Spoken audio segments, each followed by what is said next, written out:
Hola, ¿qué tal a todos?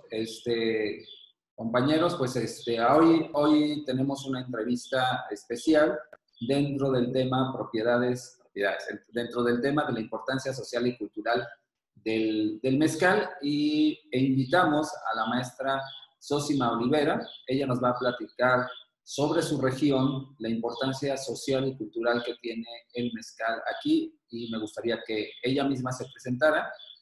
Zósima, buenas tardes. Hola Luis, buenas tardes, mucho gusto. Saludos a todos. Gracias, Pues Zósima.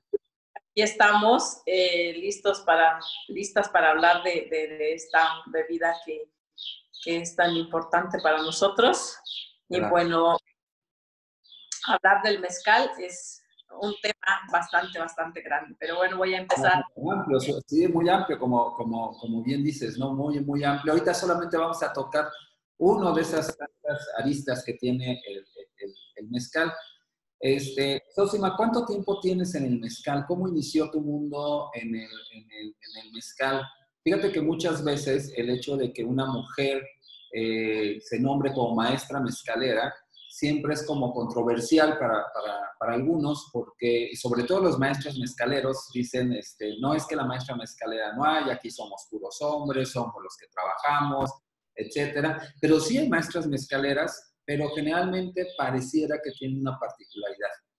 O que quedaron viudas y que tuvieron que tomar las riendas de la empresa, de la unidad de producción, o de alguna otra manera se divorcian, quedan solas y se tienen que hacer cargo de una producción de su mezcal. ¿Cómo fue tu historia, Zósima? Bueno, yo creo que a mi experiencia personal de andar en este mundo del mezcal fue que en la familia, en el pueblo, con mi mamá y mi papá, no precisamente tenía que ver con que fuéramos varones o mujeres, sino porque nos tocaba en ese momento estar ahí ayudándole a mi papá. Entonces a veces le tocaba a mis hermanos, a veces a mí, o sea, había cosas que me tocaba hacer a mí y había cosas que le tocaba hacer a mis hermanos. Entonces yo creo que pues crecimos en el palenque, ¿no? Entonces crecimos ahí y nos tocaba o arrear la mula, o atizar la olla, o acarrear la leña, o a pasar el agua, en fin, ¿no? Siempre mi papá nos tenía ocupados siempre, todos, sin importancia de que darle la parte de género, si eras niño o niña, te tocaba, porque estábamos del mismo tamaño. Entonces tocaba parejo hacer las cosas. Entonces yo creo que en lo personal siempre me tocó como ver esta parte que mis hermanos no veían, así como que, ay, ¿por qué a mí? Qué flojera, y no sé qué, ¿no? O sea, siempre refunfuñando. Yo era la que me gustaba mucho ver a mi papá, estar como de cerca con mi papá y verlo y estar haciendo las cosas. Entonces, como mi papá, si no te ponías a hacer las cosas rápido, te daba tus coscorrones, entonces a mí no me gustaba que me dieran los coscorrones, entonces yo hacía las cosas más rápido, ¿no? Entonces, pero sí hay dentro de todo eso que era como una obligación que teníamos que hacerlo, también había cosas que me encantaba hacer, ¿no? O sea, que desde muy chiquita yo tenía 7 a 8 años y ya me gustaba probar ahí los mezcales. Mi papá el palenque estaba a 15 kilómetros del pueblo y estaba a la orilla del río, entonces pues nos encantaba dormir, nos metía a dormir en las tinas de fermentación y nos tapaba con una sábana. Entonces a mí me encantaba cómo olía, ¿no? O sea, yo me quedaba así, me daba unos toquesotes así de esto, entre que ya se fue el alcohol y se queda el aroma dulce del maguey cocido, me encantaba, ¿no? Entonces, yo era la primera que me metía en la tina para dormir. Entonces, ahí de cosas que realmente me gustaban hacer y lo que me tocaba hacer y las cosas que me encantaban, ¿no? O sea, desde oler, ver y estar ahí ayudando, siempre para mí fue muy interesante desde muy pequeña estar ahí como en el palenque. Y ya cuando tú tuviste tu primera horneada sola, a lo mejor, seguramente siempre ha de estar trabajando y todo, pero tú sola, cuando ya decidiste decir, ok, voy a hacer mi propio mezcal. ¿A los cuántos años tú dijiste, bueno, voy a hacer sola mi mezcal y van a estar a cargo mío? No, yo creo que eso ya fue muy reciente, no fue como, porque siempre era la que ayudaba, la que le iba, la que pasaba, la que traía, pero no era como la que tenía que decidir cosas, ¿no? Claro. Entonces yo creo que eso de hacer las propias destilaciones, estamos hablando de hace 11 años más o menos, como Claro. ya personal, muy personal, ¿no? Claro. Pero antes era solamente ayudar a mi papá. Cuéntanos un poco de tu comunidad. ¿Cómo se llama la comunidad? ¿Cuántos habitantes más o menos tiene? ¿Dónde se encuentra ubicada? Los alumnos que están dentro del diplomado, la mayoría no son de Oaxaca. Entonces, más o menos yo les he mostrado cuál es la Sierra Sur, cuál es el Istmo, cuál es la Sierra Norte, los valles centrales, más o menos para que se ubiquen dentro del estado de Oaxaca, dónde están. En tu caso, ¿dónde está ubicada, por ejemplo, tu comunidad? ¿Cuántos habitantes tiene? Y más o menos cuántos se dedican a hacer mezcal. ¿Y dónde venden ese mezcal? Bueno, yo soy de un pueblo que se llama San Miguel Suchiltepec, que está en la parte sureste del estado de Oaxaca. Ay, perdón. Estoy en la parte alta, colindo con el Istmo, con la costa y los Mijes. Ay, perdón. Mira. Agua, agua, agua.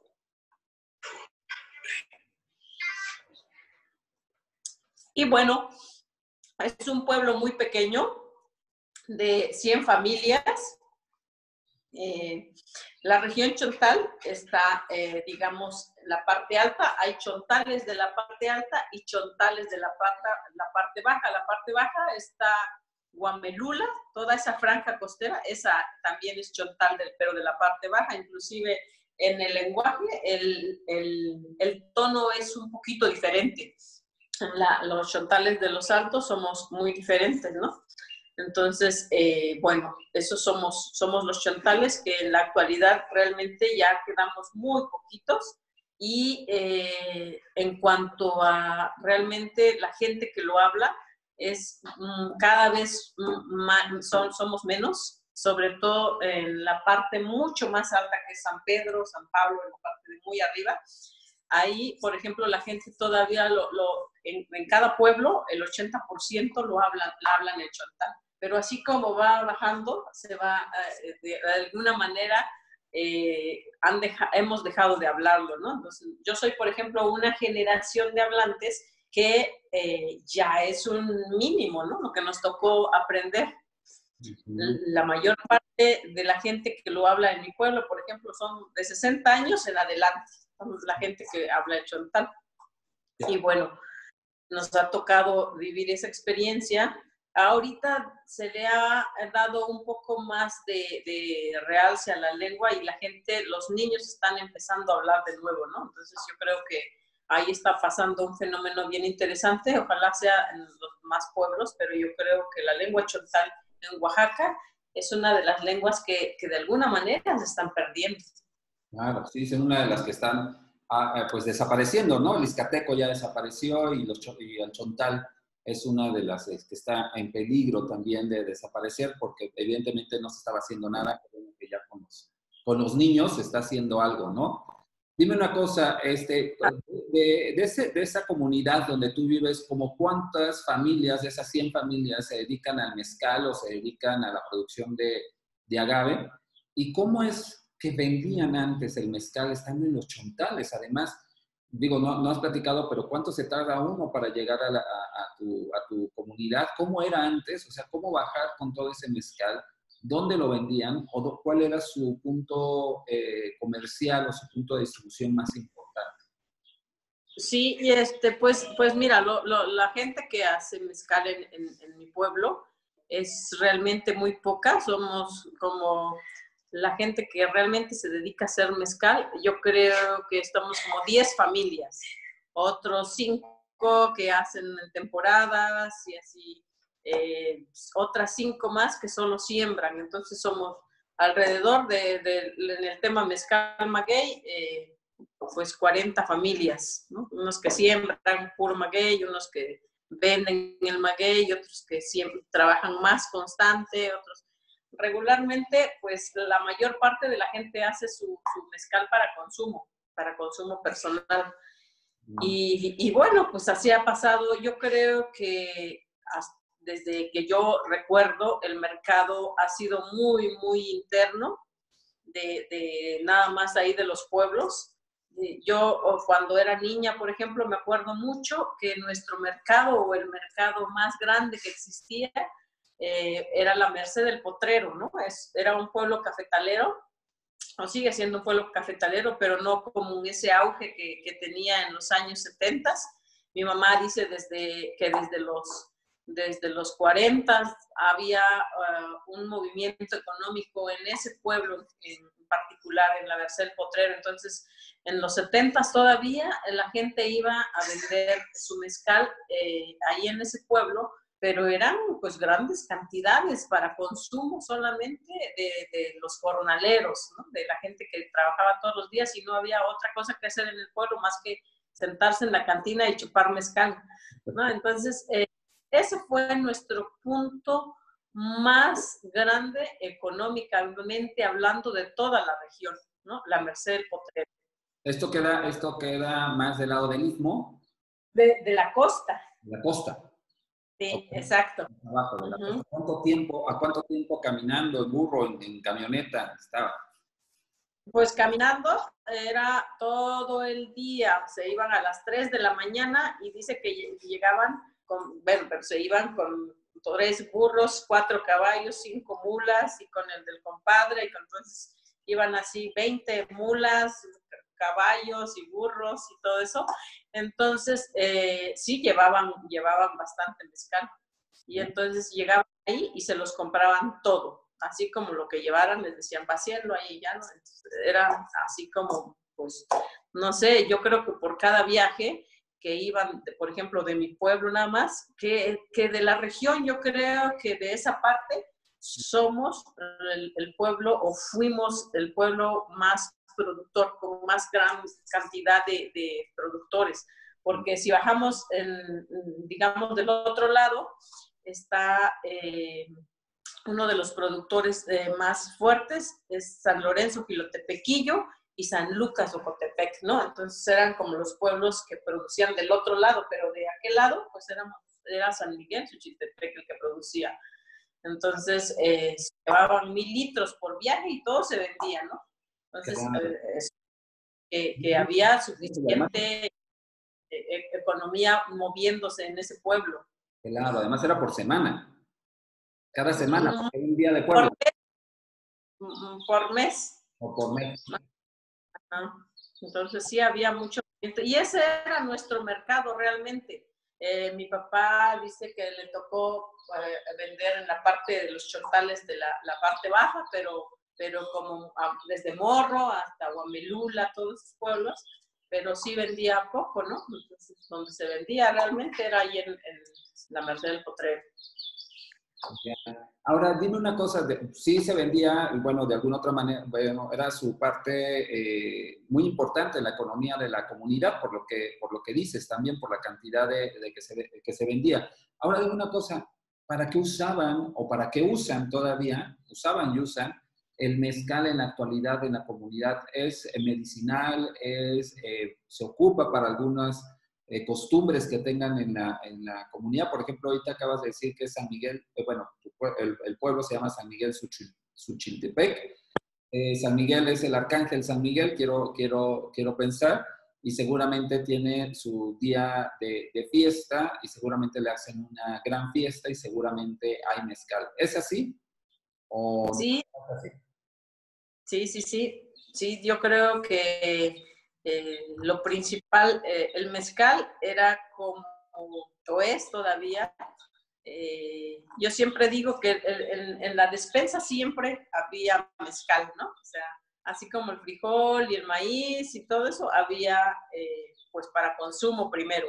Se pensaba como para consumo de la casa, y luego en un segundo momento pues era para como los imprevistos, ¿no? O sea, te falta esto, vende unos mezcales para que tengas, para completar, ¿no? Y luego lo otro que era muy, muy importante era pues para el uso familiar, ¿no? Aparte del que tomaba el maestro allí, su dotación, pero aparte era como esta bebida que se usaba para curar, ¿no? Para las enfermedades. Entonces, yo siempre pensé, cuando era niña, que sin mezcal no podríamos nosotros, o sea, yo nunca pensé que vivir sin mezcal. Decía, no, ¿cómo? Si falta mezcal, falta todo, o sea, no estaría completo, ¿no?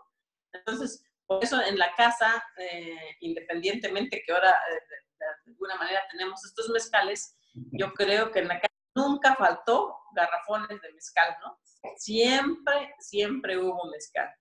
Que para la fiebre, que para la tos, que para el estómago, que para todo. Ese dicho de para todo mal mezcal y para todo bien también, que yo lo escuché ya mucho después, dije, wow, eso es tan acertado, ese dicho tan popular, que realmente yo decía eso, pues, ¿no? Que no se podía vivir sin mezcal. Claro. Y, por ejemplo, ¿qué es tan importante? O tú lo estás diciendo casi doméstico en el mezcal, la importancia doméstica, vamos, ¿no? O sea, te sacaba de algunos apuros en algún momento, te puede curar, puede ser curativo, que ahorita nos puedes a lo mejor compartir alguna receta curativa del mezcal. Y la otra es, ¿qué hacen en la comunidad? Es tan importante como en otras comunidades en San Miguel, es tan importante, por ejemplo, en las bodas, en los convites, repartir mezcal. ¿Hay padrinos de mezcal, por ejemplo? ¿O madrinas de mezcal?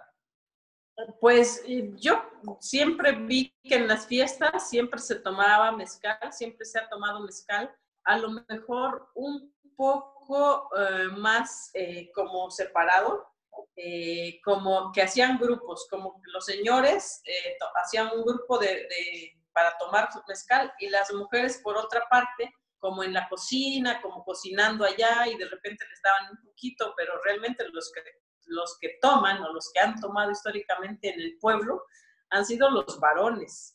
Las mujeres toman como así como escondidas y allá, pero no tan declarados como por ejemplo aquí en Valles Centrales, que me ha tocado ir a las fiestas, ¿no? Ahí toman las mujeres parejo y bien, ¿no? Allá es como una cultura muy diferente y las mujeres sí toman, pero no tanto como los varones. Pero de que hay mezcal en una fiesta o en un velorio siempre hay mezcal, ¿no? Las formas son un poquito diferentes, pero ahí está el mezcal, siempre presente. Siempre presente, claro.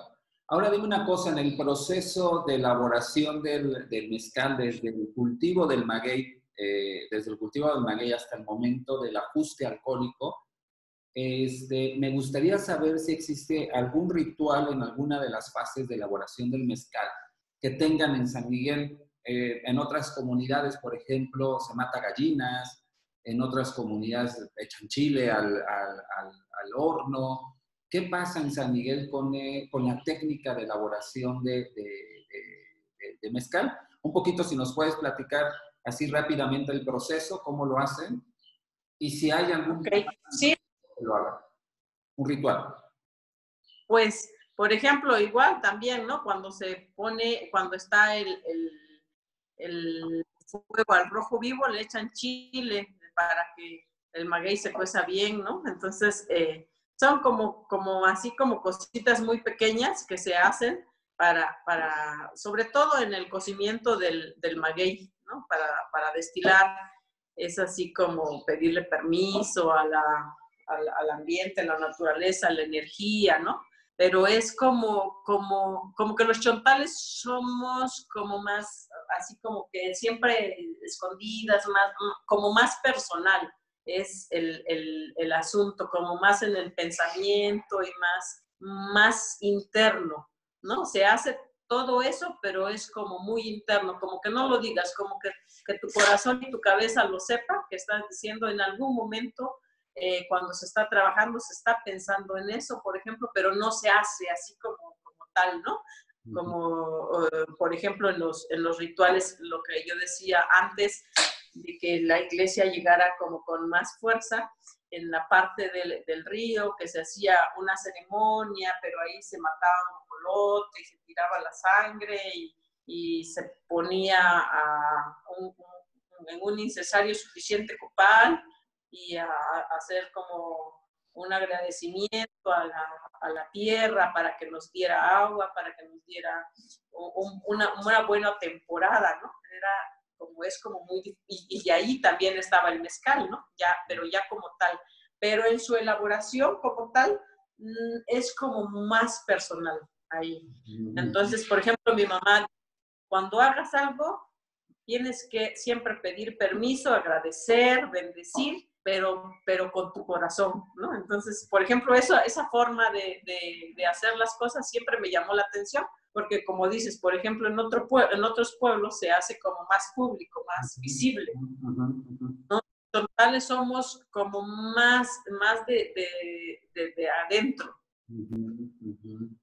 Además es bien interesante porque además este es una ofrenda, por ejemplo, ahorita que platicabas de que haya buenas lluvias, que haya buena cosecha, hacen una ofrenda a la naturaleza, hacen una ofrenda al río y lo hacían, no sé si lo sigan haciendo, una ofrenda al río, los guajolotes y además el mezcal que seguramente ofrendaban a la madre tierra, ¿no? O sea, siempre está presente en ese tipo de rituales el mezcal.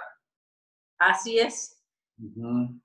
Bien, ahora dime una cosa, ¿cómo hacen ustedes en el proceso del mezcal? Una de las características, además de toda la fase que se lleva a cabo en el mezcal, una fase importante también es el ajuste alcohólico.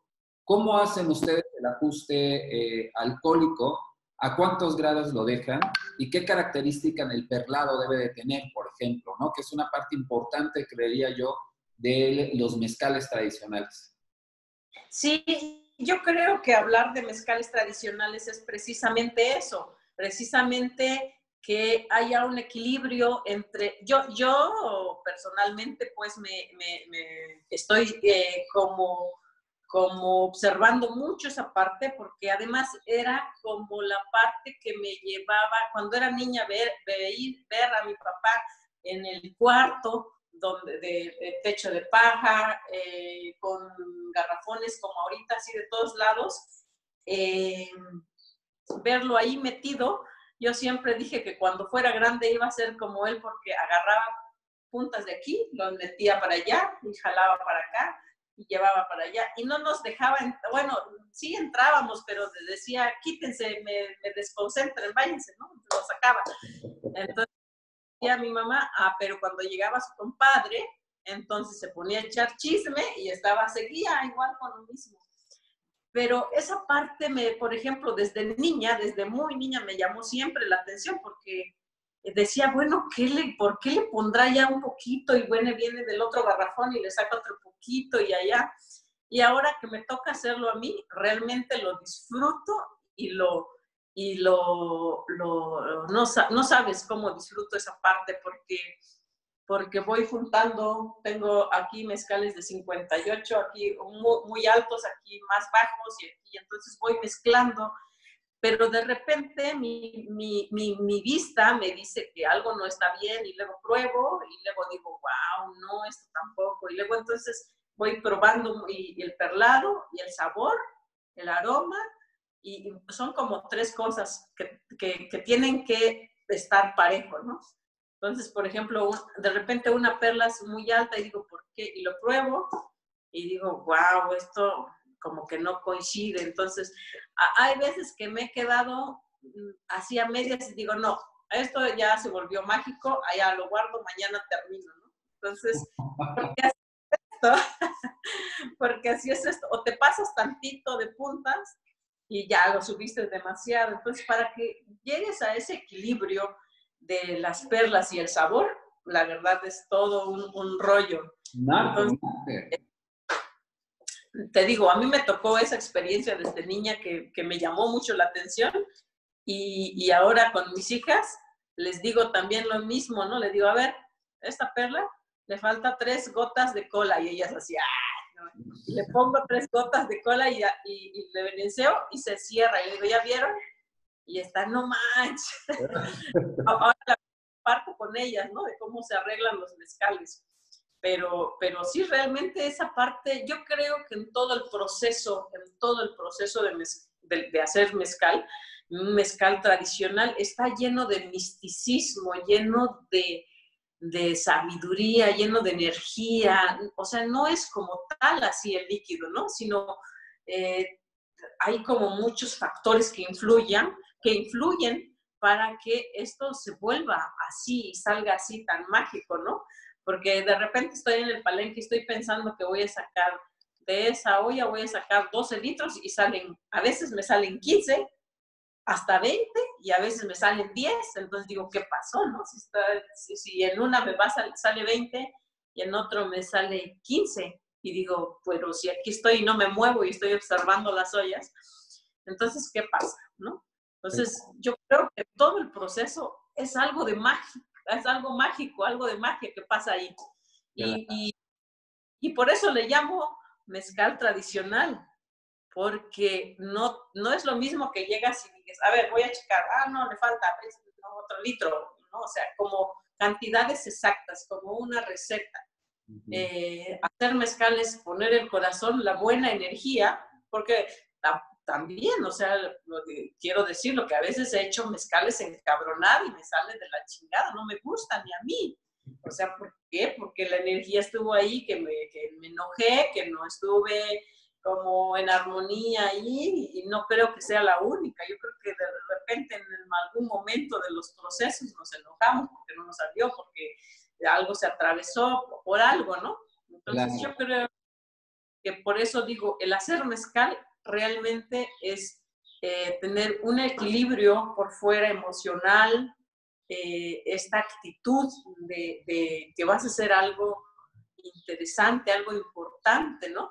Como destilar una bebida. Desde que cortas el maguey hasta que lo arreglas, que lo dejas listo para tomarlo, yo creo que es todo es bien interesante. Y en todo hay que estar con todos los sentidos bien puestos, ¿no? Porque yo digo que hacer mezcal tradicional es tener todos los sentidos bien listos, ¿no? No tener una herramienta, de tener aparatos, sino es escuchar el mismo guarape, el mismo maguey, el mismo mezcal te va diciendo. Nada más hay que aprenderlo a escuchar. Aprenderlo a escuchar, exacto. Y hablando ahorita, dijiste, sí, es todo un proceso desde el agave hasta la destilación, hasta componer el mezcal, hasta ahí terminaría yo creo el proceso de elaboración del mezcal. No es solamente la destilación, todavía falta una parte importante como es el componer el mezcal, porque ahí viene todo esto además, ¿no? Ya la parte final para cerrar todo esto que dices, toda esta magia, cerrarla precisamente en el ajuste alcohólico. Los chontales tienen una fama de tener otros agaves que no tienen en otras regiones. ¿Con qué agaves o qué magueyes más bien trabajan ustedes en los chontales? ¿Con qué magueyes?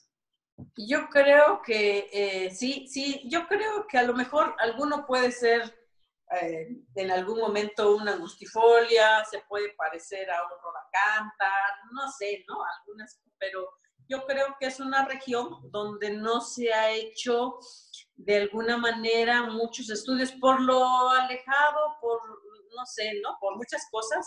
Yo creo que es una región donde no se ha hecho un estudio como científicamente para de alguna manera describir los nombres científicos, ¿no? Pero los nombres regionales ahí están.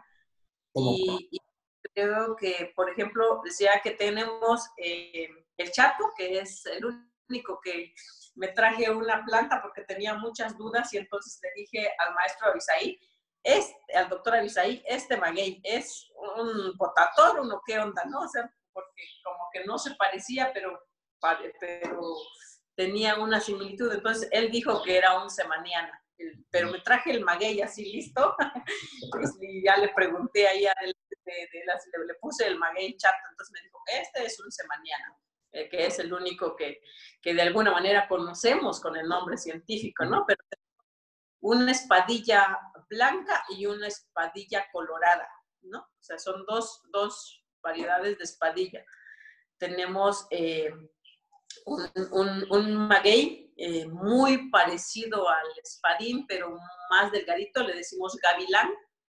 Ese sí lo tenemos allá en la región, se destila inclusive el gavilán. Tenemos chuparrosa, y chuparrosa también lo tiene de alguna manera San Lorenzo, Quilotepequillo, San Lucas. Somos como 4 o 5 pueblos que tenemos el chuparrosa. Y luego tenemos el estrella y, bueno, el pelón verde, ¿no? Tenemos mexicano también.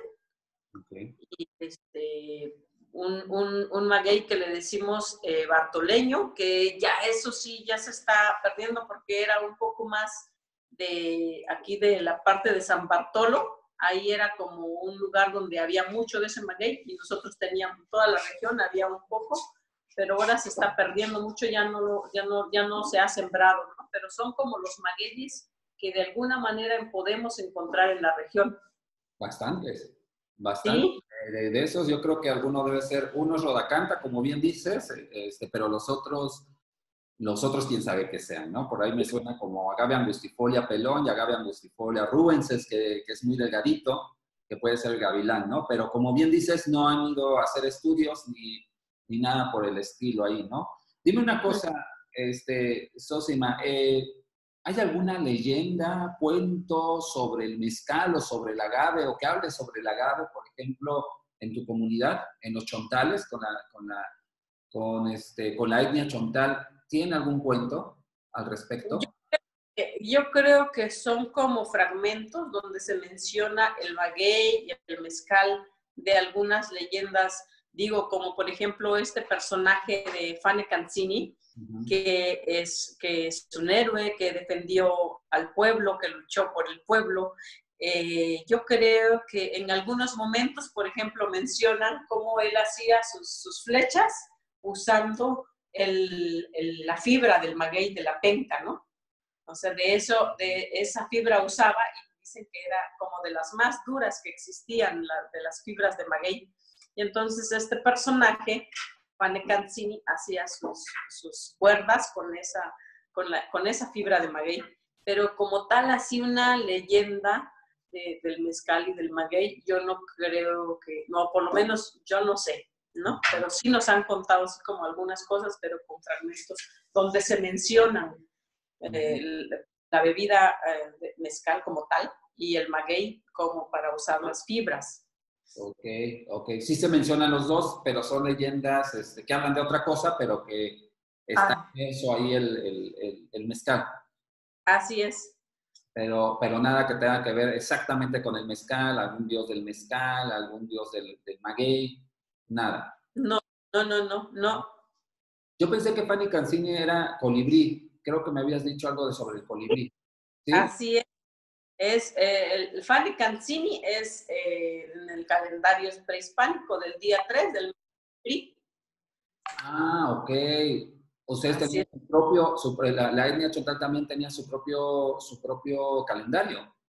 Así es, así como el rey Condoy de los Mijes. ¿De los Mijes? Y por esta zona, pues es Fane Canzini, de la zona chontal. Y de hecho, en San Lorenzo Quilotepequillo está una piedra, en una roca muy grande, donde está pintado ahí. Y nadie se explica cómo es una roca que no se puede como escalar o algo así arriba. Está ahí Fane Canzini, como tal, su figura. Entonces, sí. Pero es como ahí solamente el día de fiesta, solamente van las autoridades de ese pueblo a hacer un ritual, pero no es público, no puede entrar cualquier gente. Está muy, como muy hermético esa parte, entonces no dejan entrar a nadie, pero ahí está Fane Canzini. Mira, qué interesante. Y ya para terminar, platícanos un poco de tu marca, porque seguramente los que toman el diplomado van a decir, yo quiero uno de esos mezcales que están allá atrás a probarlo. Si quieren ponerse de acuerdo contigo, ¿dónde te pueden contactar o qué página internet tienes? ¿Tienes por ahí una botella de tu marca que nos puedas Sí, mostrar? claro, sí. Tenemos la botella grande y una botella chica. Okay. Ahorita tenemos arroqueño, tobalá, chato, mexicano, tenemos barril, tenemos Sierra Negra con arroqueño, una mezcla, y coyote. Entonces tenemos aquí, y entonces, ¿quieres? Te dejo mi número. Sí, por favor, me lo puedes repetir. De todos modos, yo se los voy a pasar por escrito. Okay. 951-221-3498 y que nos echen un grito, estamos aquí en esta, y además ahora por esta cuarentena hay unos descuentos ahí, mínimos, pero sí hay. Para que te llamen, para que haya descuentos. Dime una cosa, ¿tú se los puedes mandar a cualquier parte de la República? Así es, sí se los podemos mandar por ¿cómo se llama el lugar de envío? FedEx, por FedEx hemos mandado. Ok. Y entonces sí ha llegado sin ningún problema. Perfecto. Sosi, pues te doy, así es. te agradezco mucho tu tiempo. Nos va a ayudar esto mucho para entender precisamente la cultura del mezcal y su significado cultural y social de las comunidades mezcaleras, ¿no? Te agradezco tu tiempo, te agradezco tus conocimientos y pues seguramente algunos de los participantes en el diplomado se pondrán en contacto contigo para probar tus mezcales. Claro que sí. Saludos. Que estén bien. Muchas gracias. Mucho gusto.